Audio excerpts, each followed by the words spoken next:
This is on how to close deals.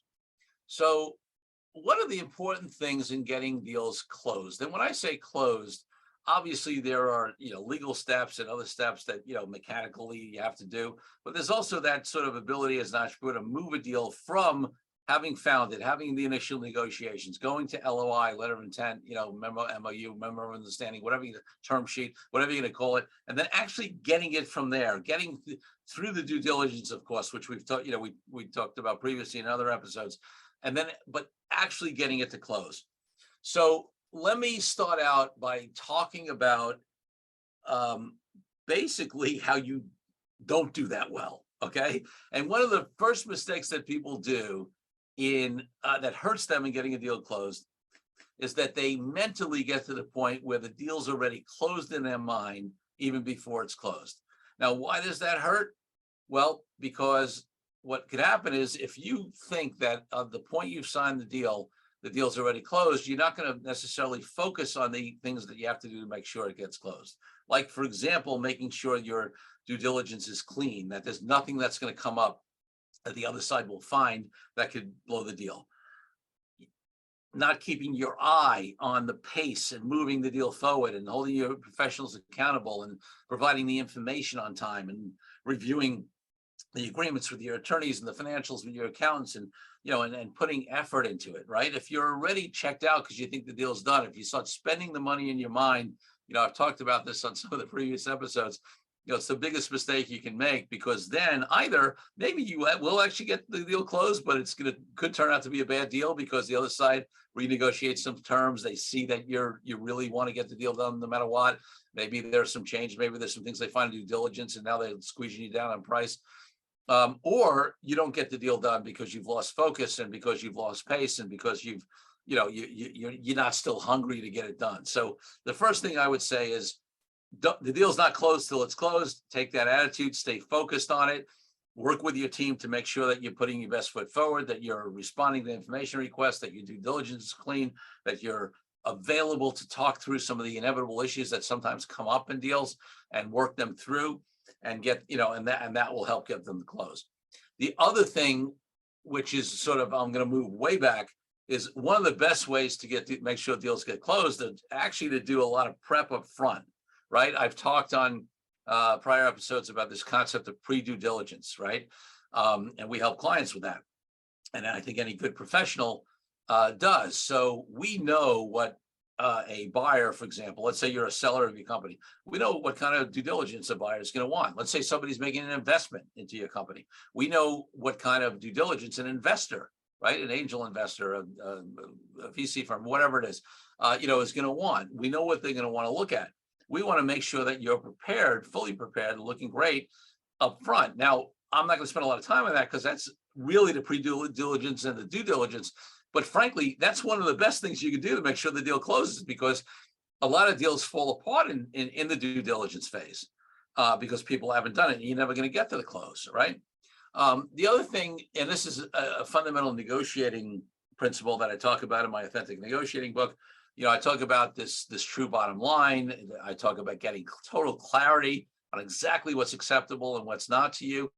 And the reason why that prep up front helps deals close is that, again, if things shift, if the economy changes, if the due diligence shows issues and things, or if there's things that just weren't anticipated, a key employee leaves during that time, or you lose a client, or things that could adversely affect the deal.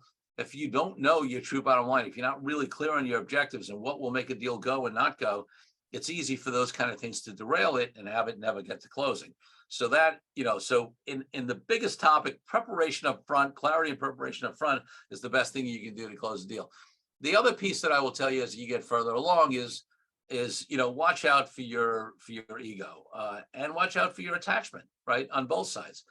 If the other side is bringing up issues as you get close to a deal that could affect the closing, you want to be in a very clear place to analyze whether those things will work for you or not, right? Not get triggered because they're trying to renegotiate the deal. Although, one of the things you want to look at is, does that show something about their character? Can you trust them, especially if they're going to be ongoing partners in some sort of deal where you're doing a joint venture or a strategic alliance or a true merger of your companies and you're staying on? I'm not saying that's not a factor, but sometimes people just get tired or frustrated, or their ego kicks up, or judgmental, or they're attached to it looking a certain way, and it starts to look different, and they blow the deal late, before closing, not because it's a bad deal, or not because it doesn't align with their ultimate objectives on what they got clear on, but because they get triggered. And you want to keep your emotion out of it. You want to trust your gut. I'm not saying, there are times when signals come that say, maybe you figure out it's not the right partner. Hopefully not at the last minute. Hopefully you figure that out earlier. But it's possible that something comes up that rubs you the wrong way from a real clear-headed place. But if you're triggered, if you're emotional, if you're upset, if you're insulted, you don't want to look at whether you really want to have that blow, a deal that could be otherwise very good for you or lucrative for you. So watch your emotions, watch your reactions, try to make sure you're being clear-headed there. The other thing is, this is something that we've had recently in a couple of deals.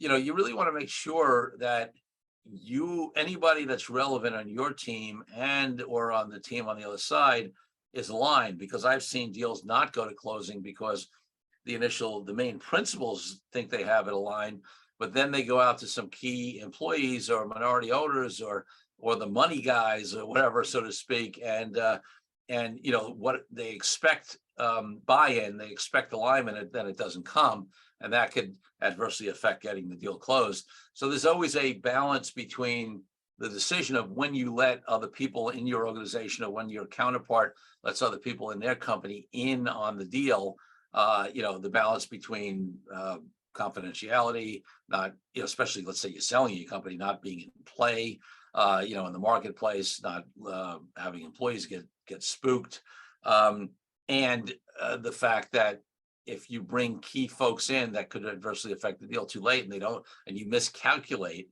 their ability to buy in, it could affect the ability to close the deal at the last minute.